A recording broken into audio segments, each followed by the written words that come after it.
Welcome back. President Abdel Fattah al-Sisi, like I earlier said, witnessed the inauguration of a complex for secured and smart documents in Cairo, which will be issuing all government documents and certificates at high level of security via a central system. And the project is in line with the country's plan to boost digital transformation, especially in terms of government and related documents, it noted. And with us here live in the studio is Dr. Jihan Zahran, and she is an innovative and technological consultant. Thank you very much for joining us. Good morning to you. And let's first give our viewers a thorough look over that particular complex. It might not be clear for some viewers what exactly is a complex for secure information or secure and smart documents. Yeah. Could it be something of a complex that could host a digital, very advanced digital information system, or computers, or what exactly is it? I'm really honored to speak about that, in early wise, something really changed everything in Egypt related to that technology specifically. And it's a kind of the transformation technology that we used to doing like a year or 2 years ago, start proceeding exactly what's going on in smart technology. Simply, it's a smart ID. Right? It's not the ID that we are used to have.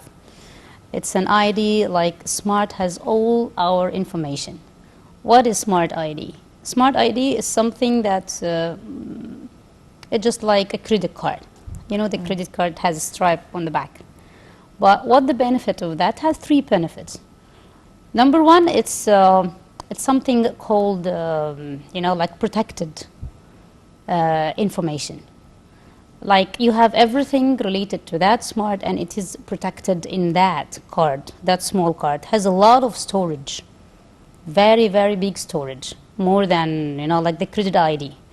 The credit card that we're using in the bank, it has our information or our info related to the bank specifically, but this will be related to everything, every step we are doing. The second benefit, it's we call it packaging. It's made of plastic. It's really have less expensive than we are doing a lot of procedures, a lot of things in that really small smart ID. There is another thing also, we call it as more power processing. You know the CPU, okay? So when you enter the pen, it's opened, all right? And it's counting, and it has all the storage we need. It's exactly like that. It's a small CPU, would be in your pocket. It has all the storage, everything related to that. As the President Sisi said, it has advantages and disadvantages. We have to use technology, okay, not only to prevent crisis, but also to control our system, to be in a systematic way, to avoid mistakes. Sometimes you go in any entity and you just, maybe in the court, maybe in any entity in the government, and you go, you find your name is double with another one. Your name is really having info that is not real happen to you. And just going to the court, this is not my name, this is not my entity, this is not my, my property even. But this smart ID, it has everything inside that avoid mistakes, because it's already a real one coming to you, but you are the only one who proceeding that. And it's collecting government. There's something that is an ongoing danger that is threatening every human being on the globe, which is identity theft. Yeah. That is happening worldwide.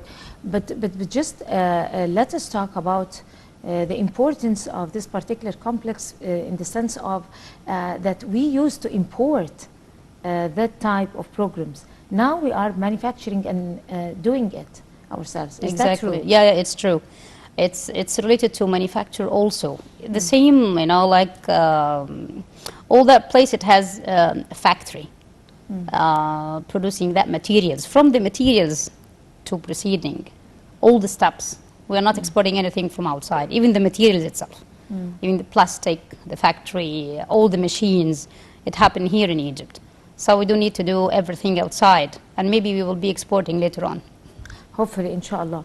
What is the importance of integrated association for the issuance of secure and smart documents and its impact on national economy, national stability, advanced systems when it comes to infrastructure, I mean, even development and sustainable development later on? What exactly is its importance on that issues? You know, digitalization that all over the world is doing from a long time ago, it's something that's really control what's going on. It's avoid human just hand mistakes. That you know everything related to each thing in the part here in Egypt or outside, even globally, by the way. If you travel, if you want to record info, when you maybe your passport and you have so many visas before and you get the new one, you remember that you have to export the old one with the new one to show that you already having this country before. And this cannot be having nowadays. It's going to be completely different. It happened in the States and Arab. When you have your ID, okay, all your history is there. And it's easy, you know, like to have an evidence for what you have been done before. So that's the integration of everything. And there is also something that really more secure. If you have to go your ID to hospital-wise, healthcare, so only the healthcare department can access the info. They cannot access the other info of the smart ID that's yours. Okay, so it has a system that the entity, each entity only control her own part, not the other parts. And that's we call smart. You know, so it's not openly for all the entities to know info about each one. No, when you go to healthcare, this is so they can only access to healthcare. And when you go to any part of your papers, record, they only access to that part by the smart card. So we have the sense of privacy at the same time. It has the sense of privacy. It has the storage, the info storage that it cannot be on the normal ID. And it's also, you know, like less the package. It's less expensive than we are doing than before. It just may be expensive nowadays because we're starting to doing it. But later on, it will be very less expensive. Right, but earlier you said that there is pros and cons to digital transformation. What exactly are the privileges and the advantages and the disadvantages? Of course, the advantages that, as I told you, it's just power processing. It has the of the store packages.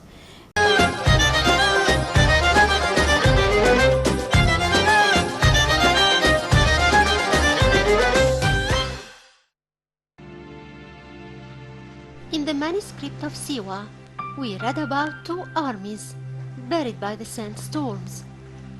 The first army was an armed troop that left Siwa to meet the Muslim invaders, but they were taken by surprise when a sandstorm buried it in the sand and obliterated it completely from the face of the earth. The second ill-fated army was the army of the Black Tebu tribe, which intended to attack Siwa, but its soldiers lost their way in the desert. Both tales could be correct, but each of them could also be just an echo to the story of Kambiz in a different context.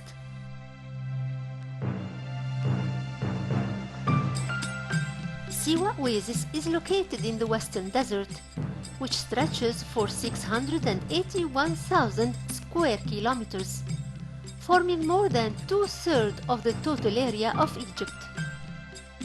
The oasis is the lowest depression in the northern part of the desert, as it's a part of a gigantic limestone hill that descends across the desert from south to north, reaching 18 meters below sea level. So it's surrounded by vast areas of desert in all directions, and its nearest city is Matruh, which is 300 kilometers far to the north. The Persian invaded Egypt in 525 BC, ending by that the period of the 26th dynasty. The invading army was under the leadership of Cambyses, the son and successor or caliphate of Kourash. During his stay in Egypt, he decided to send 3 armies, the first one to Nubia, under his personal leadership.